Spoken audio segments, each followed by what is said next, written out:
The Lakers have the best record in the Western Conference, second best in the NBA, but now it's an MRI that could determine a lot after what we saw out of AD last night. Scary moment, third quarter. Anthony Davis goes up to block Julius Randle, but falls. I mean, have a look at that. You can tell immediately he is in pain. Now, some good news to report. The x-rays were negative. Davis also, according to our Dave McMenamin, underwent an MRI last night, and he is expected to miss the upcoming road trip with Oklahoma City and Dallas, and obviously cause for concern. Fingers crossed, hope for the best, pray for the best, and, hopefully he gets up and it's not too bad.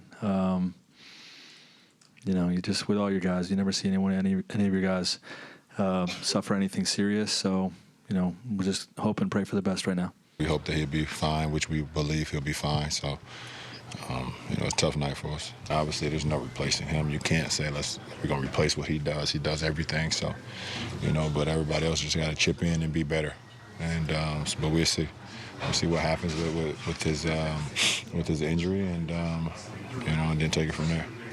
All right, so we wait and see. What we do know is that LeBron gets Anthony Davis involved often. According to Second Spectrum, James has made 284 passes to Davis that led directly to a shot attempt, 153 more passes than to any other of his teammates. We knew they were going to be a duo. That's also the most by any set of teammates in the league this season. For more, here's Dave McMenamin.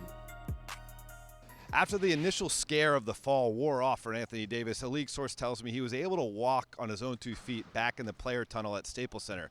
Now, of course, he was carted out of the arena on Tuesday night, and the expectation is he's going to miss the first 2 games on the schedule upcoming, a road trip through Dallas and Oklahoma City.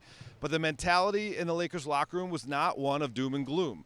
They believe it's going to be a next man up mentality, even if they're trying to fill in the big shoes of the leading defensive player of the year candidate in Anthony Davis, a nightly double-double. Now, before the night was over, LeBron went over to Anthony. He said, "Hey, is there anything I can do for you?" Anthony's response, "Just go out and win for me."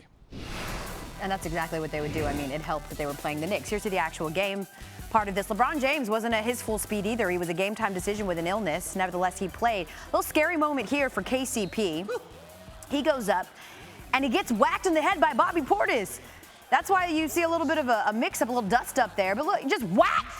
Yeah, Right? I mean, his head is not the ball. Portis ends up getting ejected. He'd say afterwards, it was not intentional. I do apologize. I'm sorry. I'm glad that he was able to come back in the game, and he would. Second quarter, LeBron, 31 points in this one. Later on in the second, Lakers up 12.